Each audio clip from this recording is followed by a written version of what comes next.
Out here on a beautiful day at JMFD, we're going to talk about how we're going to set up a draft with our in-ground tanks. I got engine 142 from JMFD, Jefferson Mountain Fire Department, located in Swisher, Iowa. Do our normal steps for setting the pump in gear, right? Foot on the brake.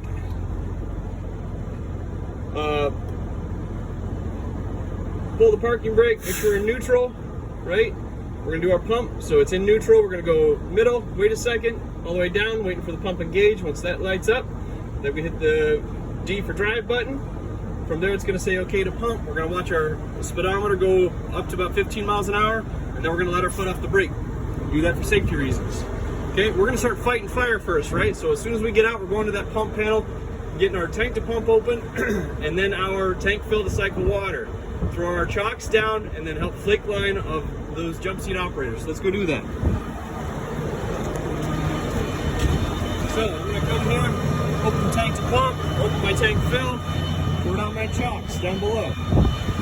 Once that's there, I'm going to make sure that the line that they have pulled is fully flaked out. Once they call for water, I'm going to pull it, open her up, and we're going to start fighting fire, right? Once I've opened it up, I need to set my mode. We're going to go with pressure mode. Even for drafting on this engine, we're going to go with compressed mode to pressure. So that's throttle, this is pressure mode. And I'm going to dial it up. All of our pressure relief is managed by this system. So there's no pressure relief that we have to set up. If we got multiple lines out, all the water hammering back and forth from hose lines into the system, it's managed here, okay? Once this is done, we now need to go get our water set up for our draft, right? So our in-ground tanks usually consist of a main drafting discharge and a smaller intake, okay? So in order to make this system work well, I gotta get suction hose connected here, the discharge hose eventually hooked in so we can be able to cycle water circularly just right here once everything's going. So to do that on this engine, I'm going to come to the first compartment, grab my mallet located right here. I already got mine set up, so it's down here. I'm going to go ahead and sit here and knock the cap off. The cap's off, drop the mallet. We're going to the front to kind of preset some stuff up. So I'm going to grab my bumper lay, go ahead and drop that to the ground, and I'm going to disconnect it so I can throw this 2.5 inch out so it's ready to be connected when I need it to. So that's thrown out. I'm going to go around, and I got to get this tank dropped so I can get up my hard suction.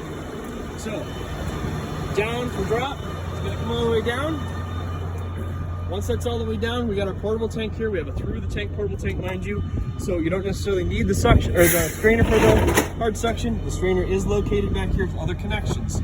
So if we're doing a drop tank operation, it's on this backside. Otherwise, we're coming down here, we're grabbing our hard suction, make sure there's nothing inside these, so pull that out if it doesn't work otherwise. We're going to grab the hard suction. It's going to take a while to get it all out. It's heavy. And we're going to come over here and make our connections, right? So with that mighty mallet, we're going to come over here, open the connection all the way up, that discharge. As you can see, I got duct tape here just to help make sure everything is sealed so I don't have to sit here and troubleshoot the problem. Yes, we carry duct tape right here on this compartment spot. You can see it's already down with that's where we normally save it. So I'm going to connect here, come back over here, wrestle it into place, make the connection, use that mallet again to beat on it. All mind you, the water's flowing from our tank out to our firefighters, okay? So you gotta move with a purpose on this. Once this connection is made, you can worry about this one later.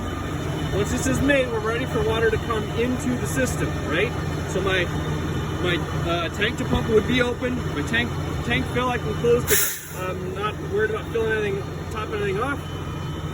But I'm going to go ahead and open up my master intake. Once that's all the way open, with my auto primer already on, so my auto primer is on, I'm going to open this up. While this is opened up, if you don't have an auto primer, you can push and hold prime. Once I've held prime down, and we have the bubbles flowing up through, which you can kind of see down here a little bit. It's pretty hard. I don't find bubbles moving too fast. You'll see a lot of big bubbles moving in. You're going to hear the RPMs change a little bit to maintain the pressure. We're hoping to see all this maintained for the most part. And then we can close our tank to pump. So this will be fully closed. I'm closing this off once Once that's closed, I might have to push prime a couple more times or hold it just to make sure that as far as air priming goes, we have water coming into the system. You can also go ahead at this time and go ahead and open up your tank fill, make sure that we are topped that tank off. Once our tank is topped off, we close it off. We don't need to fill it up anymore. We're not flowing any water from the tank to the pump. It's all coming from the in-ground tank. Now, if we are sitting here idling, waiting for a while, or we're doing a, let's call it a engine recycle type thing, and we're going to fill them up with any kind of hose, even honestly something this small. We're going to need to cycle water. So to cycle water, I then make my connection to the intake for the tank. And I go ahead and crack that open, and then we're flowing water from here into the pump, out, back in, down to the tank, back out, and on and on and on. I hope that makes it halfway clear to you. Let's get our repetitions in, get real good at this.